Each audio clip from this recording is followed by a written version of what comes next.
네, 내년 대통령 선거가 10달도 남지 않아서 있을까요? 여야 대선 주자 지지 모임이 잇따라 출범하고 유력 정치인들의 지원 사격까지 전국이 달아오르고 있습니다. 오늘은 유력한 야권 대선 주자로 거론되고 있는 윤석열 전 검찰총장을 지지하는 전문가 모임이 출범했습니다. 여권에서는 이재명 경기도지사를 물밑 지원한 것으로 알려진 이해찬 전 대표가 공식 석상에 처음으로 나섰습니다. 경기도와 공동 주최한 포럼 행사에 참석해서 기조연설에 나섰는데요. 참여정부 때 다른 인사들도 대거 참가해서 눈길을 끌었습니다. 국회로 가보겠습니다. 최혜영 기자. 네, 국회입니다. 네, 먼저 오늘 윤석열 전 총장을 지지하는 모임이 처음으로 출범했다고요?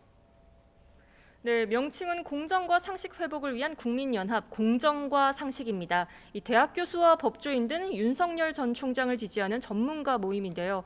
이 공동대표인 정용상 동국대 명예교수를 포함해 33명이 발기인으로 참여했습니다.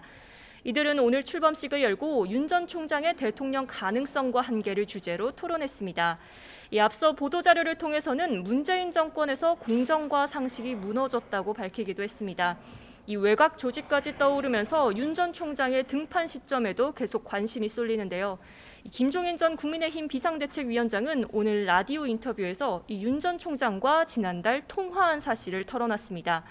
한번 보자고 했다가 이후 연락이 없어 지나갔는데 언제쯤 만날지에 대해선 자신이 정할 사안이 아니라며 별의 순간에 대해 이렇게 말했습니다. 들어보시죠. 별의 순간이라는 거는 사실은 순간 포착을 제대로 할 줄 알아야 돼. 윤 전 총장과 지지율 1, 2위를 다투는 이재명 경기도지사는 오늘 DMZ 포럼에 참석했습니다. 이 지사는 개성공단 정상적 운영을 보장하기로 한 2013년 남북 합의는 반드시 지켜져야 한다며 이 대북 정책 비전도 밝혔습니다. 이 포럼에서는 그동안 물밑에서 이 지사를 도운 것으로 알려진 이해찬 전 민주당 대표도 기조 연설자로 함께 자리했는데요. 이 대선을 앞두고 공식 석상에서 두 사람이 만난 건 이번이 처음입니다.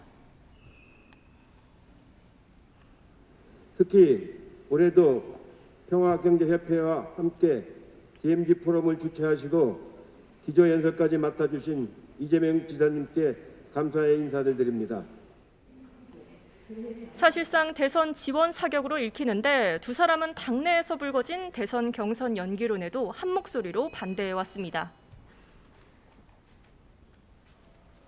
네, 이번엔 국회 상황도 살펴보겠습니다. 가사 노동자의 근로자 지위를 인정한 법안이 68년 만에 통과했다고요? 네, 그동안 근로자로서 법적 보호를 받지 못했던 가사 노동자들이 이제는 복지 혜택을 받을 수 있게 됐습니다. 이 가사 노동자에게도 4대 보험과 유급 휴일, 퇴직금을 보장하는 제정안이 오늘 국회 문턱을 넘은 건데요. 이 정부 인증을 받은 기관이 가사 노동자를 고용하고 이 근로자의 권리를 보장하는 게 핵심입니다. 현재 가사 노동자는 적게는 15만 명에서 많게는 60만 명까지 추산되는데 이 근로기준법이 제정된 뒤 68년 만에 이들의 근로자 지위가 인정받게 된 셈입니다. 이와 함께 5.18 민주화운동 보상 대상자를 확대하는 법안도 통과했습니다. 이에 따라 성폭력 피해자나 수배자도 국가배상을 받을 수 있는 길이 열렸습니다. 또 어린이집에서 자녀의 학대가 의심될 경우 부모가 모자이크 없는 CCTV 원본을 열람할 수 있는 영유아 보육법 개정안도 처리됐고요. 이 학자금 대출 대상을 대학원생까지 확대하고 취업 전 대출 이자를 면제하는 법안도 함께 국회를 넘어섰습니다. 오늘 국회가 처리한 민생 법안은 모두 98건으로 여야 사이 크게 쟁점이 없는 법안들입니다. 다만 코로나19로 피해를 본 소상공인의 손실을 보상하는 법안은 소급 적용 이견 속에 여전히 국회에 머물고 있습니다. 지금까지 국회에서 전해드렸습니다.